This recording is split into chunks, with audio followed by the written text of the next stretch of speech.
Welcome back, everyone. This is Radio Free Market, and I'm your host, Michael McKay, and with me, Dr. Timothy Terrell. We're talking about the 10 common objections to capitalism, and we're discussing number 1, capitalism exploits the poor. Please, Tim, go ahead.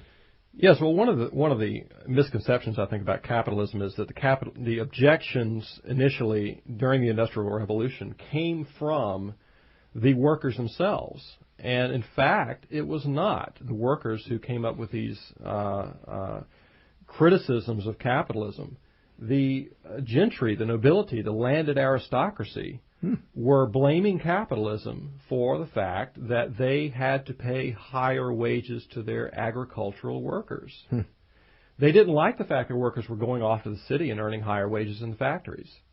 So they managed to come up with this tremendous misconception in the popular mind about how terrible the factory situation was. Well, for the people that were working in the factories, that was actually an improvement in their survival rates. As you started to mention in the last segment, the population now was 10 times greater than before the age of capitalism. That's right. In fact, if you look at the time from about 1760 to about 1830, the population of England doubled. And the reason for this, of course, is that hundreds of thousands of children who would have died in preceding times were now surviving. Infant mortality rates were dropping. Yes, because there was about, about a 1 in 10 infant mortality rate? It was tremendous. I wouldn't be surprised if it were higher. I don't have the statistic in front of me. Well, I love this point you made that just because you're listening to this or just because you may be arguing with this particular point, you are the product of capitalism. Most likely, yes. That's very interesting. So, how about the assumption that the children would have been in school if only we could have gotten capitalism to stop exploiting them in the factories and so on? This is one of those things that Mises is so good on, and he says, these children would not have been in comfortable nurseries. They would not have been in schools. They would have been starving. They would have been dying. And you look today at so-called developing countries where children, if they are working at a young age, what's the alternative to working? It's either a life of crime or some less desirable work than what they have in the factories, prostitution or crime on the streets or some other kind of less beneficial existence for them. What about the argument that industrialization destroyed the agrarian culture? It's destroying our culture in some way. Well, if you look at the conditions of life in an agricultural society, the working conditions, they are worse even in the United States today. The accident rates are higher, the wages are lower, and if you want to see improvements in someone's standard of living, then moving toward industrialization tends to produce those things we like to see. So you made this interesting comment that agricultural labor, because it pays less and is more dangerous than industrial labor, are we supposed to preserve a zoo? Right, and sometimes we look at these developing countries, and we say, well, isn't this terrible that their culture is dying and being replaced by this consumerist Western culture? But what do the people in that culture really want? Do they want to be to see lower death rates for their children? Do they want to have longer life expectancies? Do they want to be able to travel and communicate with their relatives? Because all of those things are products of a capitalistic system. Now, before we leave this particular objection that capitalism exploits the poor, I want to go back to this infant mortality thing that we just touched on for a minute. We don't have the exact statistic on that, but you did mention a very interesting stat on average life expectancy from the Roman Empire through now. Yes. Art Carden mentions in an article recently that at the height of the Roman Empire, the life expectancy was about 24.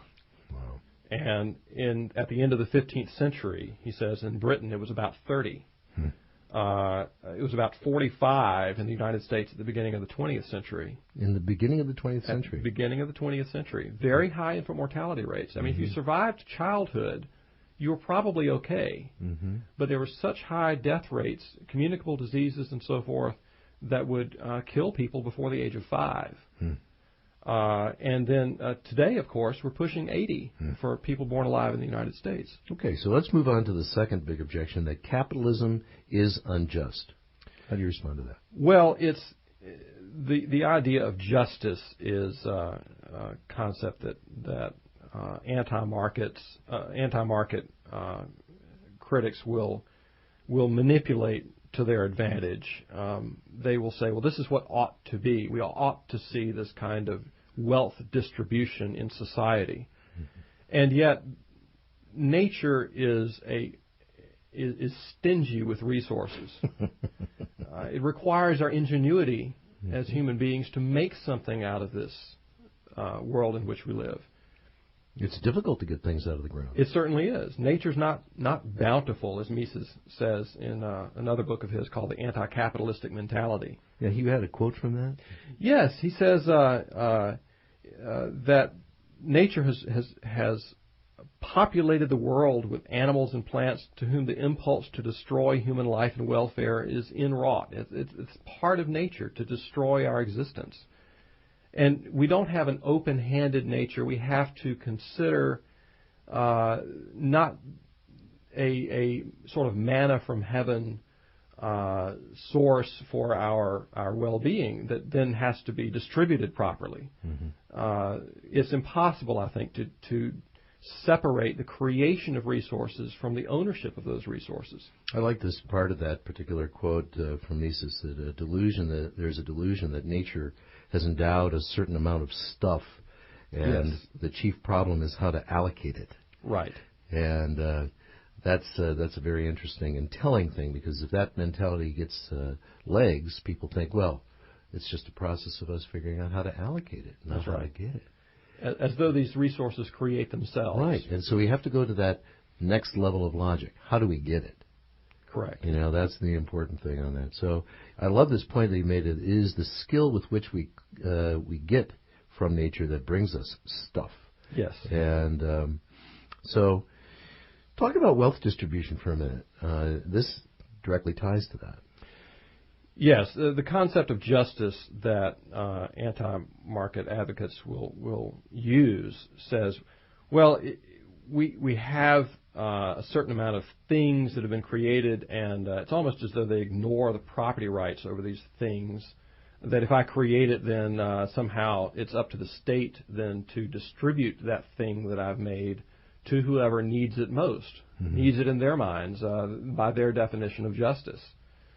There's a lot of nonsense on this. The World Council of Churches back in the 1940s said that justice demands that the inhabitants of Asia and Africa should have the benefits of more machine production.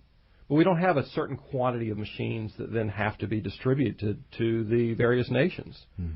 We have this idea that the capitalistic nations of the world were unjust in refusing to give to these other nations the products of their labor, the products of their development. Interesting like that. Okay, so let's move on to the third objection, that capitalism doesn't make us happy. Yes, there's this concept of capitalism creating a neurotic kind of society. Everybody's on Prozac, everybody's anxious. How am I going to satisfy my employer? Nobody's working for themselves. Everyone is unhappy to the point of suicide. And yet, this is not the fault of capitalism. We might find people who have worked very hard and have yet not found happiness. And yet, if you talk to someone who is in a developing nation, a poor nation, and you say, what is it that you want? Let's go to Ethiopia, for example. Yes. They're not concerned with, you don't find Ethiopians spending billions of dollars on diet products and slimming products. They're not combating obesity. No, that's not their problem. It's our problem in the United States is different. Right. They have a more serious problem called starvation. Yes, exactly. That is their problem. And a capitalistic society is not going to solve all of our difficulties with anxiety and depression and so forth. But it's certainly not going to help someone be happy if they have to confront high infant mortality rates, shorter life expectancies, the inability to travel. If you give someone a more varied diet, a more consistent diet, that's helpful to them by almost any standard. And yet, in a more capitalistic society, people can make mistakes and do make mistakes. Certainly they do. And I think it's a mistake to say... I think they would make a mistake in any kind of society. Certainly, certainly. So I think it's a mistake to say that the market has somehow failed if we don't live an anxiety-free, depression-free life. Yes, we do struggle with that in capitalistic societies, but I think people are dealing with very serious and more severe problems in non-capitalistic societies. Right. So you mentioned also that intervention makes a mess out of a better life, and it makes it a worse life. Please explain that a little bit more.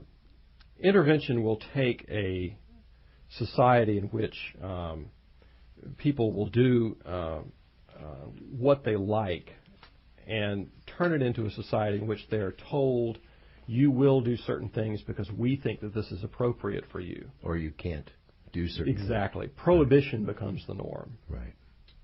So, well, we're going to be coming into a break, folks, and so we're going to just introduce the next of these 10 most common objections to capitalism, that capitalism doesn't account for non-material goals, and which is an intriguing title for this particular one. We'll get into that right after the break. So please stay with us. This is Radio Free Market, and I'm your host, Michael McKay, and with me, Dr. Timothy Terrell. And this is a very fascinating conversation. We'll be back in just a minute. Please stay with us, folks.